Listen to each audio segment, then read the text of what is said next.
welcome to the Bald Truth Leadership Podcast, a place where you get the straightforward, no nonsense, no holds barred ideas on leadership and growth, both personally and professionally.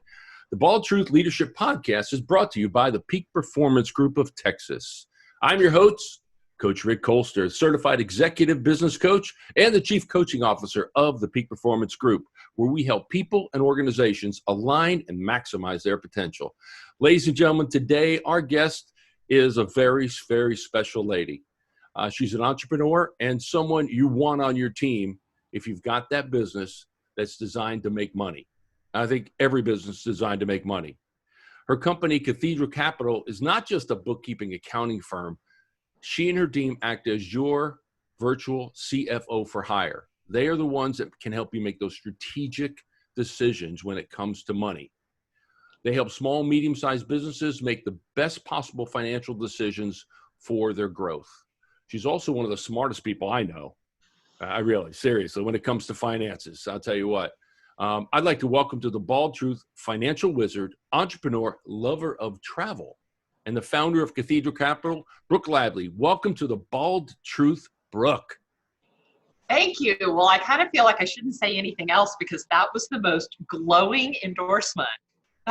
Thank you so much for that introduction, Rick. Well, that's why everybody comes to the Bald Truth, because I got some really fun words to say. I love people.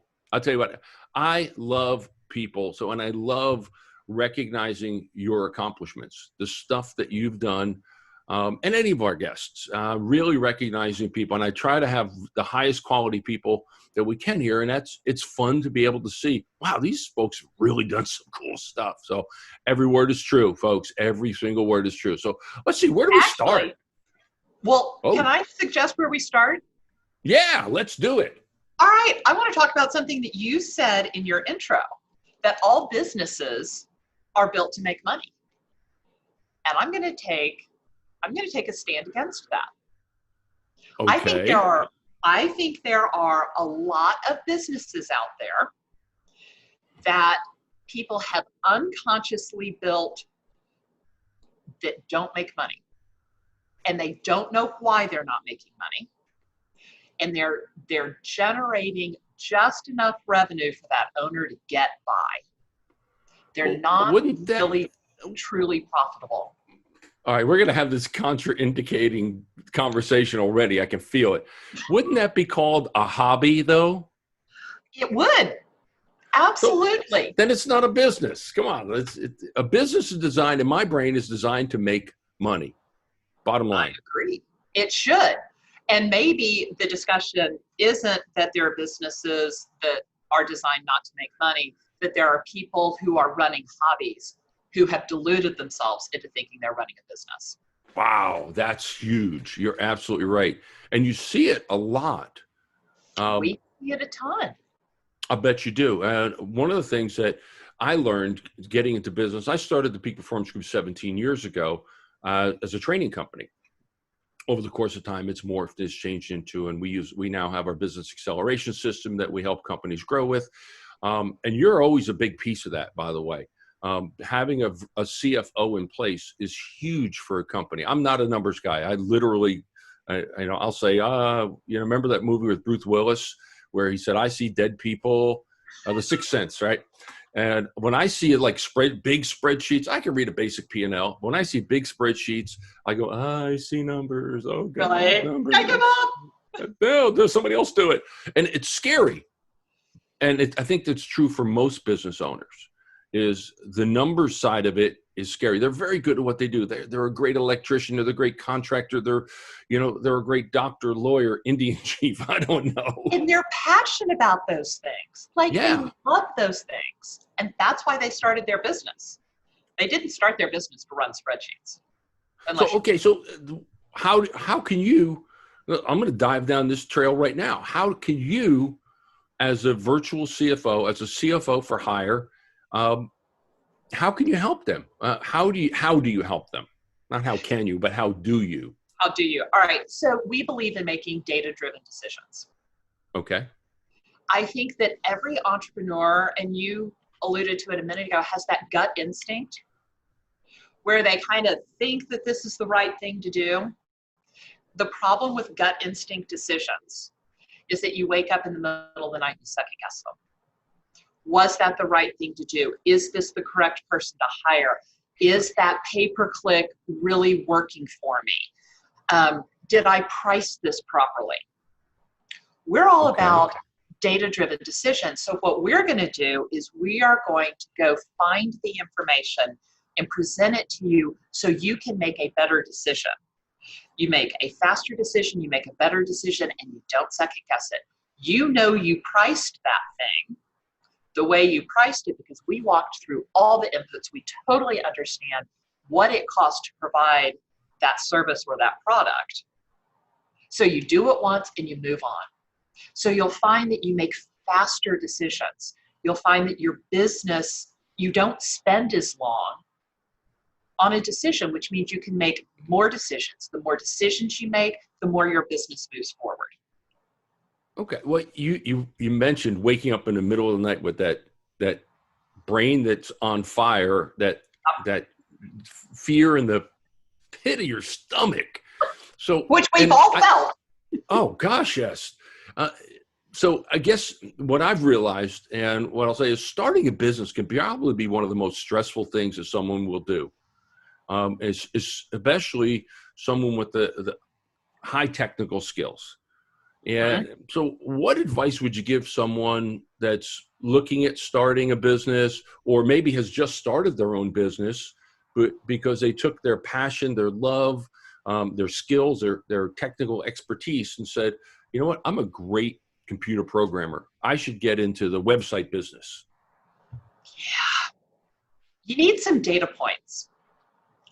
The biggest thing that we see when we talk to new companies is that they're not pricing properly. Pricing? Yeah, it's pricing. So let me give you an example. We're talking to a potential new client out in California. They're these awesome guys, and they have large contracts. So they've got 3 contracts right now. And I'm like, how much does it cost you to produce? I know what you're charging a month, but how much time are you spending? And they're like, well, it doesn't matter because we only have 3 clients and we can spend all of our time on those 3 clients. I'm like, well, what happens when you have 4 clients? What happens when you have 6 clients? How do you know when to hire the next person? They had just randomly picked a number for pricing, and they hadn't tied it back to how many hours it took for them to deliver that service. And I think that is one of the biggest things that when people start a new business, they go out into the marketplace and say, oh, other people are charging this, so I'll charge that. But it has nothing to do with how much you're paying your people or yourself. If you're just starting out, it's just yourself. It doesn't have anything to do with how much rent you're paying. It doesn't have anything to do with anything related to you. You've chosen a price that ties back to somebody else's business model. Oh, so, but wait, isn't there market-driven pricing? And isn't that a natural occurrence in the marketplace? We're seeing today, and now there's a lot of things going on in the marketplace, and I've got a couple of clients that I'm working with right now on their business strategy, and we found our pricing was so high, almost to the high of price gouging when we first came to the marketplace, because we heard a couple people were selling it, and there's a couple selling the product at about that level. But we know where our costing is. We know what the basic market, because we got kicked in the shins a few times because we were higher priced than someone found something the same or similar product lower, and we lost the deal. So doesn't market-driven pricing, doesn't that drive your decisions sometimes? So we will factor it in a little bit. Like if we're charging $1,000 for something that everybody else is charging $300 for, we need to really look at that product. And I think that in many cases, the problem may not be in the pricing, it may be in the sales call. Because what we're offering for $1,000 is a better product than what those other people are offering for $300. So are we communicating that value in the sales call? And if the client does not perceive value, then maybe we need to take a look at that product and remove some of those things that we think are great, but which, the general public, it No doesn't care value to the about. marketplace. They don't Yeah, care. there's no value in them. Your clients don't care about that, and bring it down in line. And see, that's interesting because with my sales background, my background is leadership and sales. So I go, are you trying to sell me something you want to sell me that you have, or are you trying to sell me what I need? So it comes back to understanding needs-based selling. And see, at that point, That's we're a great out. way to view it. We're out. Like when we get to that point, we're going to say, here's the thing. This is what it costs you to produce. This is what every part of it costs to produce. This is how it should be priced. If your client isn't finding value in it, if there's a problem with your sales call, we're out. Like, call Coach Rick, because we can't do that. That's one of the things, people look at us and they're like, wait a minute, you'll talk to us about pricing, and you'll talk to us about hiring, and you'll talk to us about all these things. Yes, we do, because all of those things show up on your P&L. Yeah. And, it's so interesting because when I think about that is when a company takes it and they have to change their sales process, look at, are they selling the right products to the marketplace? Your numbers can tell them whether it's overpriced, whether it's the costing's too high, et cetera. And that's where I think there's a symbiotic relation. That's a big word. I just used a big word. Good. Nice SAT word. Yeah. There's a symbiotic relationship between the financial side and the operational and selling side, the sales and marketing side.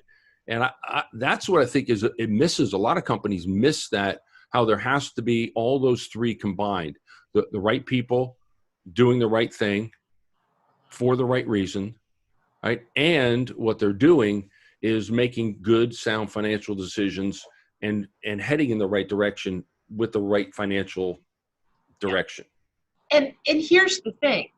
We look at the data. We can show you where the problem is. We can't necessarily show you how to fix it. And that's why we need you. Like, that's why we need other people. I can tell you that the problem is in your sales call. Sure. That people aren't buying this product.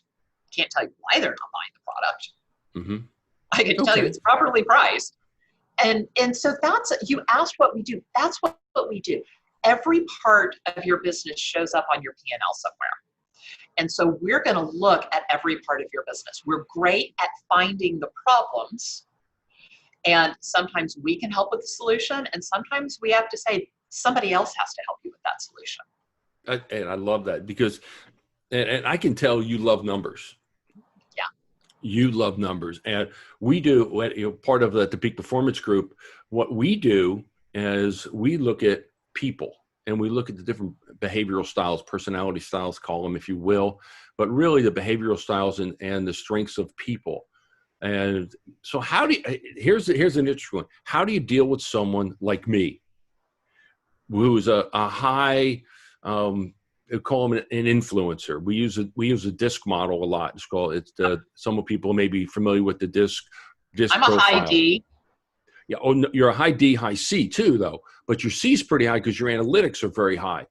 So I'm a high I. I'm a high D, and I think that's why we can have that conversation, because we're like boom, boom, boom. We get it done. It's lead follow, get the hell out of my way.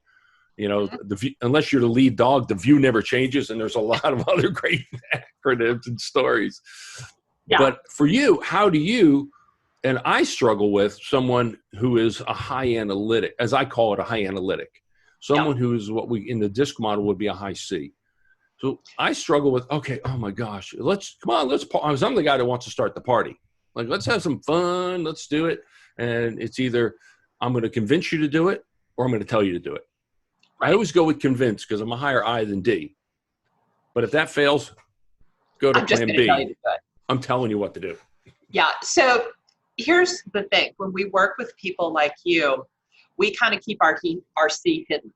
So we go off and we do all the work, and then we come back and we say, boom, here it is. Okay. So for example, we have a client in common, and I think you were on the call, and one of our team members had identified a product that wasn't selling, that could cost us as much as $23 above and beyond what we charge to get the product to the client. Okay. And we're like, yeah, we're not doing this anymore. But we went through and we did all that research. And so we said, here's the bottom line. And he did, I think his exact words were, I cry uncle, I get it. I'm not doing that anymore. We're like, okay. Yeah. No, and so that's interesting. So you and your team are able to adapt from a behavioral standpoint to meet the needs of the client. So how do you teach that? And how do you, absolutely positively important all the way around. How did you learn it? And what do I know how it can be taught, but I'm curious about your perspective. How do you teach your team to do that? So I wish I had a better answer, but here is my long answer. There's some instinct to it. Like I can pick up on it in a sales call. Anytime we have those first initial calls, we talk about clients as a team. So anytime somebody interacts with the client and we get on a team call, we're like, okay, so by the way, I learned this about the client. So we have a client that did not learn to read until his 30s. We don't email that client. Okay, makes sense. And we all know, don't email him. He's not going to read it. He doesn't like email. He doesn't want to deal with it. He can read. Reading's not fun. Yeah. Right? So, like, we talk about those things. We also have something, so you use the disc. There is a book that we love called I Said This, You Heard That. Okay. And it's based on, I can't remember what it's based on, but basically you get a color. I'm a red. I am very, very, very red. There's apparently a little bit of yellow, which is like social, which totally cracks me up because I am the ultimate extrovert. But I'm a red. So we also identify, it's very easy using this to just in conversation identify other people. So we know what color they are. Depending upon what color they are, we know how to interact with them. We know that blues are going to be extraordinarily analytical, and we're going to want to get down in the weeds on numbers with them. The vast majority of our clients are red. I'm a red. It's a bottom line, baby. Okay. And that's most CEOs. I found most CEOs or business owners are, cut out the BS, cut out all the fluff. I just want, straightforward, no nonsense, which helps me from my perspective, because that's kind of my whole perspective. I get you square between the eyes with what's right, what's real. Here's what you're doing right. Here's what you're doing wrong. Sometimes not as eloquent or kind as you, I'm pretty sure. I don't know. So, but it depends on what the client needs, right? I mean, there's some clients where it is what they need. I swear some of them just like want a parental type person to bully them and tell them what to do and yell at them. And so like, I have to be the mean mom or the mean dad going, and then there are other clients that don't respond to that. So it really is looking at who the client is, what they need, and what they need at a particular time, because that also changes over time. So you reminded me of a call I had once. Gentleman was looking for a coach, very successful in his business, had his business for years, had grown a pretty successful business, took his foot off the gas, took his eyes off the road a little bit, and needed to come back. So he says, I need a coach. I need an accountability coach. And I'm pretty straightforward, but I'm not the drill instructor. And in my book, Roll Up Your Sleeves, Get to Work, I actually list the different types of coaches that are out there: the best friend, the consoler, the drill instructor, etc.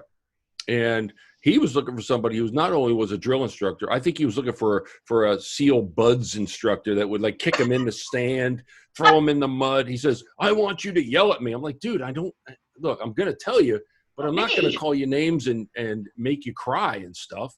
But that's what he was looking for. Dude, I've got someone for him. Oh yeah. If he needs that, I've got a person. She has taken a boot before, spray painted it gold, like a workbook, work boot, spray painted it gold, shipped it to a client and said, this is your kick up the Yeah. tushy.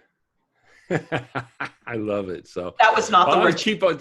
Yeah, I know. Let's keep on track there. Some of Okay. our listeners, they may not realize, but I know you love to travel. Oh yeah.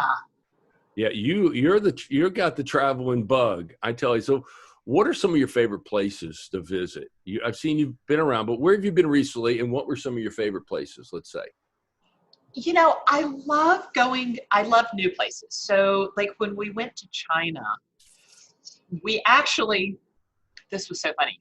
So I travel a lot with museums because I'm single and like I can't just haul off to China by myself. So I will travel with one of the museums here in Texas. And so we went to China and they said, we're going to the Gobi Desert. And I'm like, okay, why? They said, we're going to look at these cave paintings. And I'm like, you've got to be kidding me. I do not want to get dragged out to the desert to look at some old cave. Then they told me I got to ride a camel. I'm like, okay, I'm totally in with the camel. I will go see your stupid cave if I get to ride a camel, right? So we get out there and it's the middle of the Gobi Desert and there are these caves. And I'm thinking like Lascaux, the however many thousands of years old with like the stick paintings on the wall. Oh gosh, no. These were carved out of a cliff. They were Buddhist. Incredible sculptures, the most gorgeous ceilings. And it was, I think one of the reasons I liked it so much is because my expectations were so incredibly low. And to walk in and see this like deep lapis blue ceiling with 5,000 gold stars on it was just incredible. To like climb up these stairs and practically through holes to get into, they were all like basically chapels, to get into this chapel that was generally closed to the public because I was with museums, so we got to see special stuff, to see this this carving, to see this incredible sculpture of a woman, or of a Bata Vista, actually was what it was. Okay. That was carved on site out of the rock that was there. Like you couldn't get it out. You couldn't get it in, you couldn't get it out. I could barely get in and out. Wow. So this is like Indiana Jones stuff. Yes, it was so cool. And I thought I was going to go see stick paintings on the wall. So like it was just this amazing experience. And I love that surprise. I love seeing the unknown. I love, I was in, outside of Prague, there is a chapel and they ran out of room to hold the remains of all the brothers that had been there and then the families that supported this. And so their ossuary was full. So this guy took all of the bones and decorated this chapel and turned this entire chapel into an ossuary. It was like the coolest thing ever. Wow. Yeah, and in like the patterns, I just love discovering stuff like that. That's cool. So what's up next? What's on tap for you next? Where are you going to go next? Have you not heard of coronavirus? Okay, so well, I know, but come on, you got to plan. I'm planning a trip. I've been on Google and Priceline and going, where am I? I'm going to the beach because I'm a beach guy. I am totally going to the beach sometime in the next month or a month and a half, 2 months, but I'm getting out of Dodge. Where are you awesome. going? All right, well, so a couple of things, just so you know, Sicily is having a sale right now. Italy is actually going to cover part of your hotel expenses if you go to Sicily. So you might want to put that, they've got some great beaches in Sicily. You might want to put that on your. So Sicily is on sale. Sicily is on sale. There you go, folks. Sicily is on sale. I don't know where I'm going to go. I am not a beach person, but I really would like a beach vacation. Most of my trips are very, not active. I'm not climbing mountains on them usually, but I am sightseeing and I'm going all day, every day. Okay. So I'm kind of looking for a beach vacation. So I had one. I was supposed to go in 2 weeks to Hawaii with my goddaughter. And she was going for a program that got canceled, so I had to cancel my hotel in Everything's been Hawaii. canceled. It's crazy. I know. So I'm looking at Hawaii. I'm looking at like the Maldives. I really would like to go I want one of those huts over the water. Yes, that's on the bucket list. That's what I want. And Okay. and so that's what I think I'm looking for. And I feel sure that any trip will include a stopover in London because I just love London. And on almost every trip, I'll spend a couple of nights in London. This is Nice. a great place. Okay. So some good stuff. I've got some good folks for you. You might want to check on some folks. Actually, one of our early guests on The Bald Truth was a former Olympian who lives in London. Oh, really? Olympic boxer. Great guy. Anthony Wow. Ogogo. So we'll give a shout out to Anthony Ogogo, and you will get a kick out of this. Former Olympic boxer, 2012, fought in Russia at the Russian Russian Olympics. Yeah. Olympics. Thank you. And so the funny part was he now is training to be a professional wrestler for the AEW. Really? Yes. So yeah, I know why you're laughing. So, but he's great. We stay in contact. He was a wonderful guest. He was a lot of fun to laugh. He's a funny guy too. Is he? Because he's done well as an Olympian. He also got some notoriety, so he was able to do, some what do they call them, reality shows like Bear Grylls. I'm afraid I'm naked and afraid. I will never do that because I don't want anybody to scare anybody to death seeing me naked. That's not good.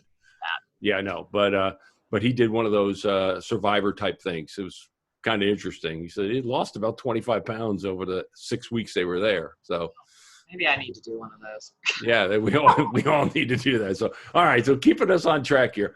Mindset is a big thing at the Peak Performance Group, and the Bald Truth is about helping people, really leaders, have the right mindset. So mindset, what do you use? I mean, we all have had some areas sometimes when we've stubbed our toes, we've dropped the ball, I'm trying to be nice here.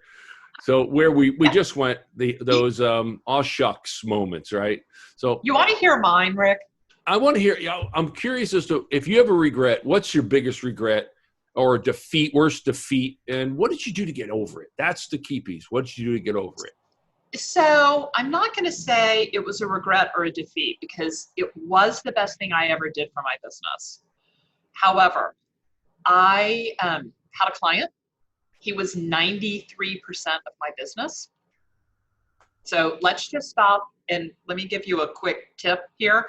Don't ever put all your eggs in one basket. There's a lot of risk in having 93% of your business with one client. Oh, yeah, absolutely. And our contract was up for renewal, and he wanted us to renew, and we were not a core value match. And so I said no. Wow. So I walked away from 93% of my business. I had 5 months to finish working out the existing contract. Yeah. And of course, I went into total fear. I know this is the right thing to do. I'm going to fire him. I was scared to death.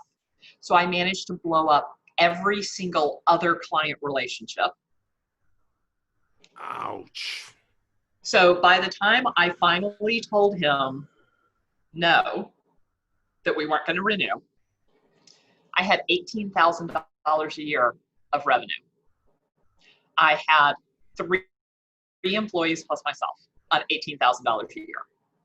So that wasn't that's not going to go very far. No. Not going to go very far. That's going to get us a month, maybe two. So it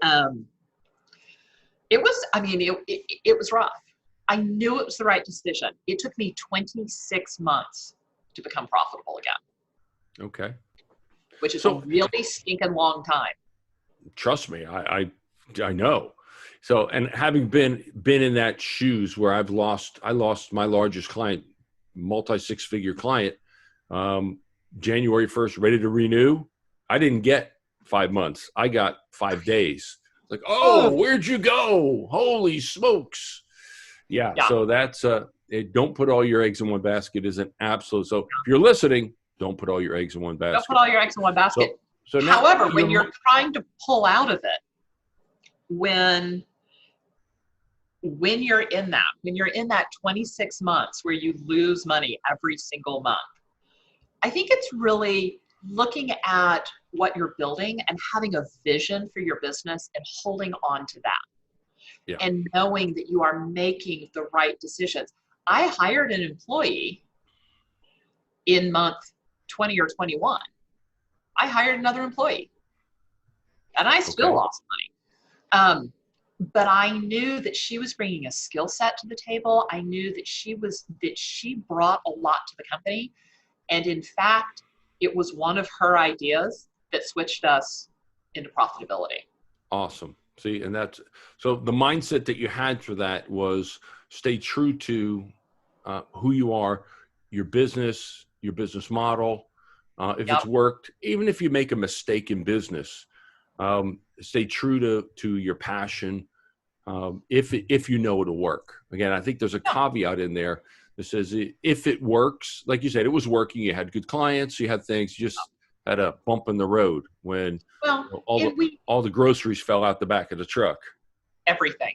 And we did, we didn't change our business model, but we definitely tweaked our offerings. We changed what we were doing. Okay. We were proactive. I mean, we were looking, what really made the difference is when we started truly talking to our clients about what they wanted and needed.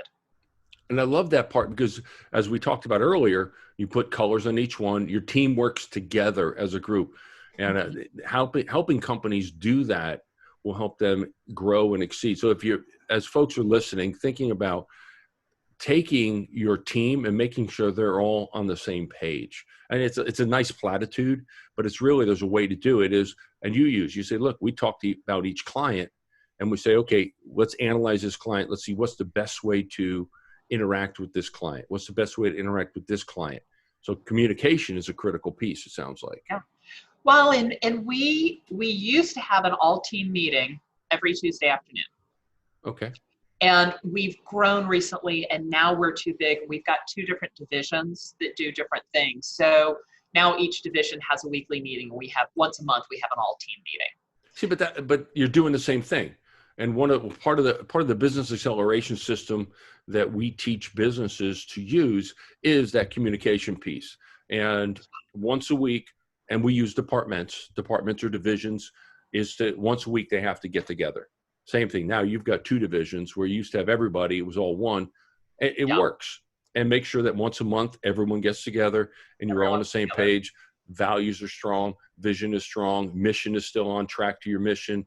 You're paying attention to all the key objectives that you want to have, your KPIs, I use all these fun words too, right? Well, and Rick, what's so funny is like you're walking down our agenda. Yeah. Like the first thing we do, because we're a virtual company, and which means you don't get to go lean on somebody's door frame and chat with them on your way to the water cooler. Like that doesn't happen. So the first thing we do is the best thing that happened in the last week personally, the best thing that happened professionally. I love that. That's good. Yeah. So you really get a little bit of social, and it takes us longer. It makes our meetings a little bit longer. It's supposed to take 5 minutes. Realistically, it takes 15 to 20. So we do that. Then we talk about our core value of the week. So we discuss a different core value every week. Then we go through and we look at our 1-year goals. Then we look at our quarterly goals, and each person does a quick, because everybody owns, we call them rocks. Everybody owns a rock. Yep. And they do a quick report out on their rock. Where are we? What's working? And then we've got a section where we talk about clients. And it's not just clients that are having a problem, but it's clients that we want to highlight that have done something really successful. And then we've got a problem solving section. So, yep. I mean, everything you're saying is exactly our agenda. You've basically mapped out the business acceleration system that we use and we teach the clients on that. So thank you for that. Do that. So we're getting close to time here. I want to be cautious and respectful of your time, as I always am. Is there anything you want to promote for yourself? New business ventures, new business venture, shout out, trip? What do you got? What's Brooke got going on? All right, Brooke is going to get on an airplane soon, but that's not what I want to do a shout out. So I guess the new thing that's coming up, we actually decided this week We finally got there with my publisher. We have a publication date for my new book, which you can see in the background. I actually have one here. It's called From Panic to Profit. Okay. How 6 key numbers can make a 6-figure difference. This particular one happens to be for law firms. Yes, the one for entrepreneurs is coming soon. But this one is coming out July 14th. It's a Tuesday. We would love to see you. It's, we're really excited. It is the basis on which we do everything. We look at 6 key areas of your business, and we find the one KPI, that one key number that's important. And I got to tell you, I gotta give some shout outs to some people. First of all, Diamond Dallas Page wrote the introduction, or the foreword, which is really cool. Gino Wickman, who wrote Traction and the Entrepreneurial Leap, gave us a quote. So did Vern Harnish, who founded Entrepreneurs Organization, EO, and Mike Michalowicz of Profit First and Fix This Next. Because they all understand how important it is to have a grip on those numbers. And none of their systems, because they all have systems for running your business. Sure. None of the systems work without your numbers. So Amen. It doesn't matter which system it is. Awesome. Well, that sounds like it's an exciting book to read. I can't wait to get my copy. I hope you'll sign it for me. I will sign it and send it to you. Absolutely. Absolutely. Look forward to it. So one of the things that is important is we get to hear a little bit about you, but we really never dig into who you are. And I think there's some things that uncover who we are as people. So what we do at The Bald Truth is we have some questions that are to uncover who Brooke is, because it's really about, bottom line, no holds barred, bald truth of who you are. So there's 3 questions, and I hope you're up for this today. Okay. Yeah, I know you get a little nervous here.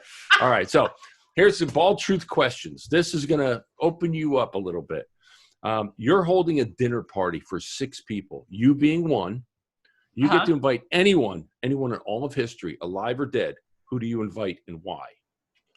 So I'm usually not very good at these. I'm going to give you 2 answers. I'm going to give you one answer. I just had I know, I never do anything the way I'm instructed. All right. So I just had a major birthday, and I went to France with 7 friends, and we drank champagne on my birthday. Yes, it was very fabulous. Nice. I would have a dinner party with 5 of those ladies. They were just, I don't know which 2 I would cut, but I would do that. You're out. Simply because it's good friends and it's good conversation, and it's just one of those things that, like, you leave so happy. So that's answer 1. Answer 2, which is probably more the answer you want. I would probably look to some of the really strong women in history and have dinner with them. Catherine the Great, who was a minor princess that married the nephew of the Tsarina. Once he became Tsar, she overthrew him and ran this massive country. Like, how did she do that? How did she have the vision? Elizabeth Woodville, who was a queen of England during the War of the Roses. And it was actually her daughter who ended the War of the Roses through marriage and started the Tudor dynasty. So, how do you have the vision? How do you know? How do you do? These are women that have built incredible things. And I'm just amazed that there are people that have done this, that have literally ended wars by marriage and then created something new from that. It's just, I don't know. Good stuff. Okay. Yeah. Well, we'll take that answer. So that does uncover a little bit about what drives you and your thought process. So now, an article is being written about you. Question 2 is, an article is being written about you after you're gone. We all have an expiration date. That's a given. But after you're gone, think about that.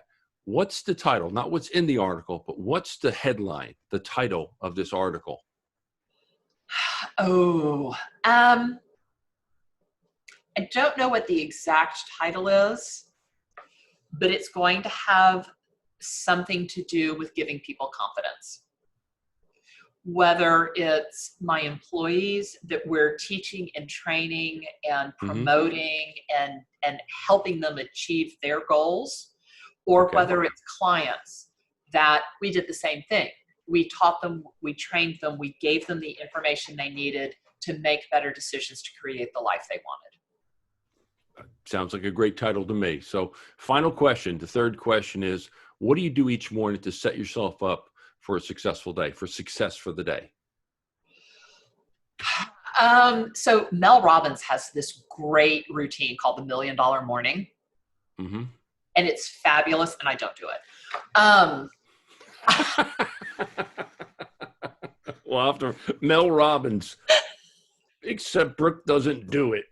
I mean, I have to tell you, the $1 Million Morning or the Millionaire Morning, whichever, what I think it's called the $1 Million Morning, is really incredible. And when I've done it, I have felt amazing. The fact of the matter is, I am not a morning person. I don't meditate. I don't work out. I wake up naturally. I tend to watch the Today Show to get a little bit of news because, yes, that is the only news I watch. And I just get up and start my day. Okay. And I do it. Get up and do it. I just get up and do it. Okay. Fair enough. So, well, hey, thank you, Brooke. Oh my gosh. Thank you. Thank you.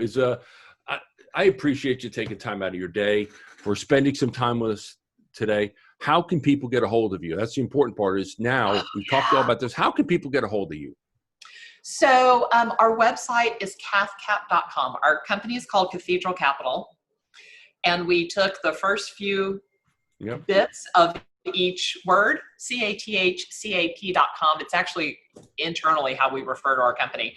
So cathcap.com. And if you look below, we're going to have it below. It'll be just look below, folks. It'll be right there in the header. My email address is really easy. It's Brooke, which has an E on the end, at cathcap.com. Excellent. You can also reach us through our website. Our phone number's on there, all of that.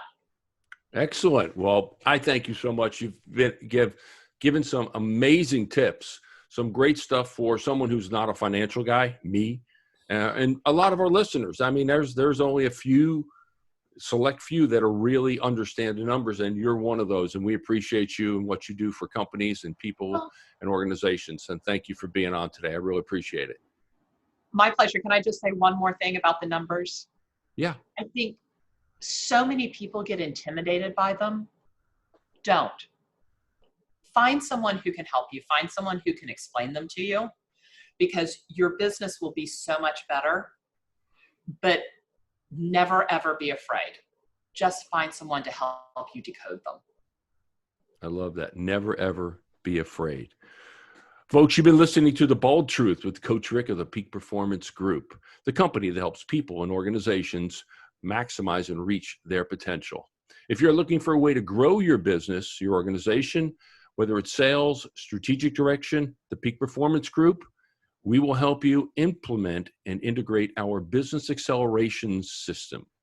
Call us at 817-748-7425, or you can visit us on the World Wide Web at www.mypotentialplus.com, and we'll connect you with the right coach for you. Remember, subscribe and like on the things below. We're available on iTunes, Spotify, iHeart, YouTube. Hit the like and subscribe to get every episode. I'm Coach Rick, and that's The Bald Truth.